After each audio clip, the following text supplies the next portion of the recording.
வணக்கம். இப்ப வந்து முட்டை கலக்கி பண்ண போறேன். வாங்க பார்க்கலாம். ஃபர்ஸ்ட்டு தோசை தவால கொஞ்சமா எண்ணெய் விட்டுக்கலாம். இது வந்து வெங்காயம் வதங்குறதுக்கு இந்த எண்ணெய்.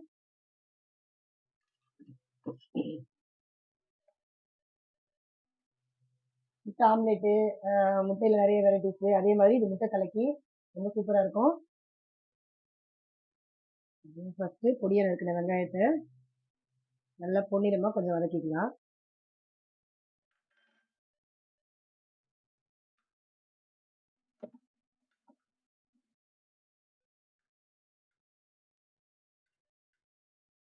இது வந்து முட்டை கலக்கி வந்து நம்ம சைட் டிஷ்ஷாக இல்லை சாப்பாட்டுக்கு வேணாலும் வச்சு சாப்பிடலாம். ஆம்லேட் மாதிரியே இது வந்து எல்லாத்துக்கும் வச்சு சாப்பிட்டுக்கலாம். சில பேர் இது விரும்பி வந்து கேட்பாங்க. ஹோட்டல்லலாம் பார்த்தீங்கன்னா இதை வந்து விரும்பி கேட்பாங்க. கலக்கி வேணும் அப்படின்னு கேட்பாங்க. அந்த அளவுக்கு இது நல்லா டேஸ்டா இருக்கும்.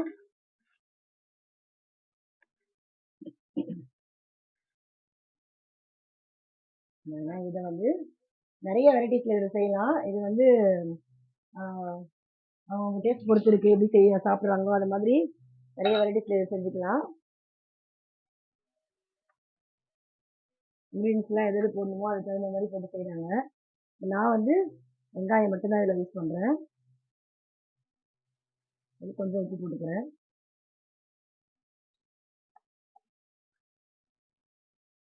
நல்லா கொஞ்சம் கோல்டன் ப்ரௌன் கலரில் ஆகணும்.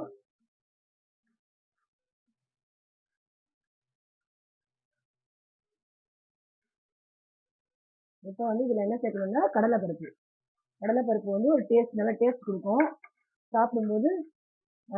அதாவது அந்த கலக்கி வந்து சாப்பிடும்போது நமக்கு நல்லா நறுக்குன்னு தெரியல, நல்லா கடலைப்பருப்பு நல்லா டேஸ்டா இருக்கும் பாருங்க.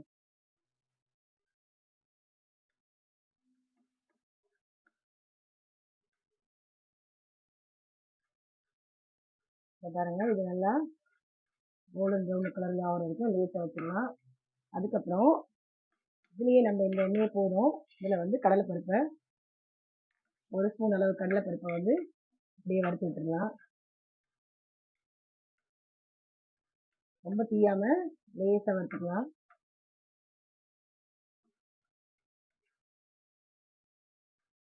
ஃபஸ்ட்டு கடலைப்பருப்பு போட்டுட்டு நம்ம வெங்காயத்தை வதக்கும்போது ரொம்ப கருகி இருந்தா இப்போ ரெண்டாவது சேர்த்துருக்கேன். சிம் தீயில வச்சு கூட பண்ணிக்கலாம், ஒன்றும் பிரச்சனை இல்லை.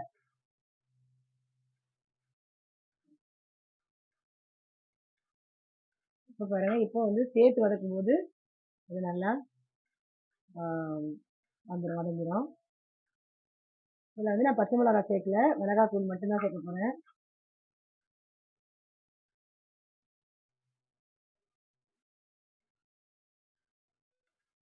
இப்போ பாருங்க, இப்போ நல்லா இதோட சேர்த்துட்டு வதக்கும்போது அது நல்லா வதங்கிடும்.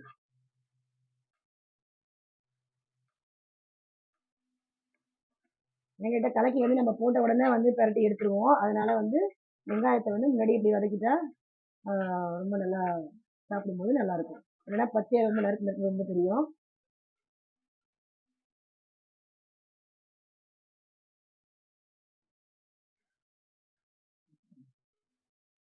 இந்த அளவுக்கு நல்லா கொஞ்சம் இந்த கலர் சேஞ்ச் ஆகி நல்லா இப்படி வர வரைக்கும் வறுத்துடணும்.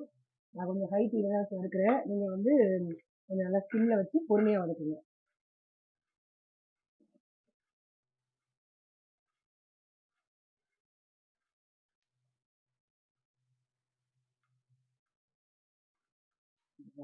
இதில் வந்து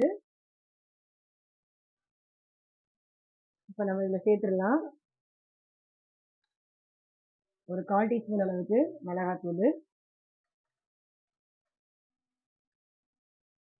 1/4 டீஸ்பூன் அளவுக்கு மஞ்சத்தூள், அதுக்கப்புறம் 1/4 டீஸ்பூன் அளவுக்கு கரம் மசாலா, அதுக்கப்புறம் மிளகு சீரகம் ரெண்டுமே வந்து பவுடர் வந்து ஒரு 1/4 ஸ்பூன் அளவு. அவ்வளோதான். இதில் வந்து மசாலா ரெடி பண்ணி வச்சு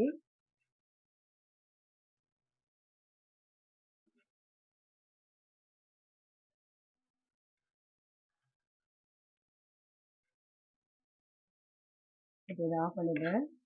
இதை வந்து எடுத்துட்டு இதில் வந்து முட்டை ஊற்றிடலாம்.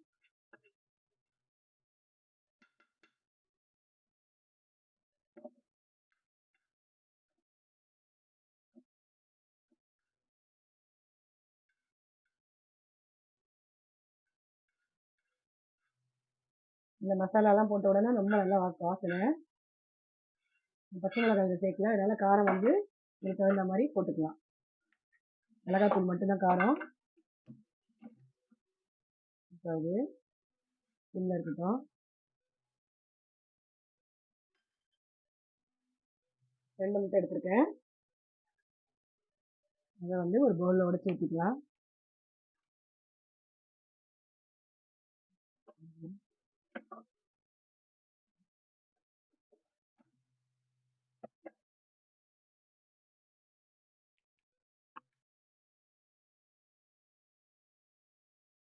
தெரிய மாட்டேங்குது, அதனால வந்து நான் இது மேலே வச்சுருக்கேன்.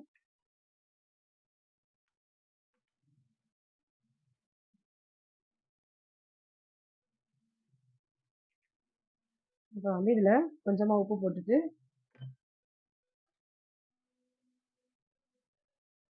அதில் உப்பு சேர்த்துருக்கேன். வெங்காயத்தில் இதில் கொஞ்சமாக உப்பு சேர்த்துக்கிறேன். அதே மாதிரி கொஞ்சமாக மஞ்சத்தூள் மட்டும் சேர்த்துட்டு நல்லா கலக்கிடலாம்.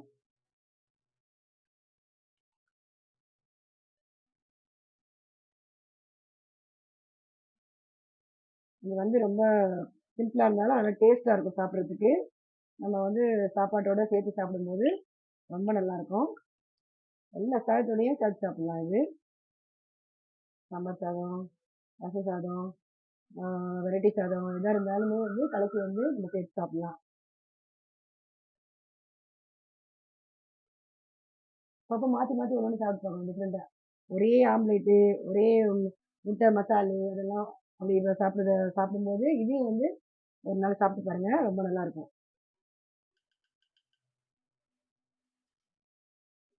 இப்போ இதில் கொஞ்சமாக நல்லா ஊற்றிட்டேன். பாருங்கள், சிம் தீயில் தான் இருக்குது.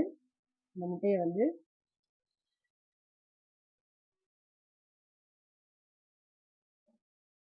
எல்லாத்தையும் இப்படி உடைச்சு ஊற்றுவேன்.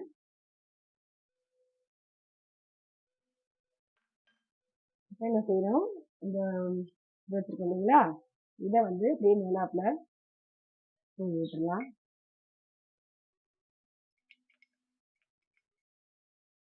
அதோட இப்போ நம்ம வந்து இதை வந்து அப்படியே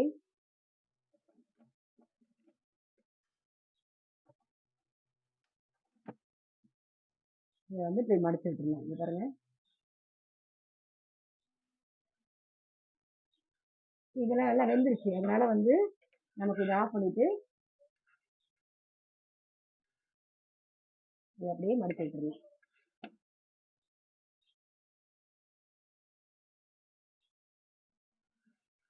பாருங்க, இந்த கலக்கின்றது இந்த நடுவில் வந்து கொஞ்சம் வெந்தும் வேகாமலும் குழம்பு அப்படியே இருக்கணும். அதுதான் கலக்கி. பாருங்க, சூப்பர் ரெடி ஆகிடுச்சு. ஸ்டவ் ஆஃப் பண்ணிட்டேன். உடனே எடுத்துடணும், ஆனால் நடுவுலையும் மறுபடியும் வெந்துடும். அதனால வந்து இதை வச்சு இது வந்து இதில் வந்து குழம்பு இருக்கிறதுனால ஒழுகிடும். அதனால எடுக்கும்போது பார்த்துடுங்க.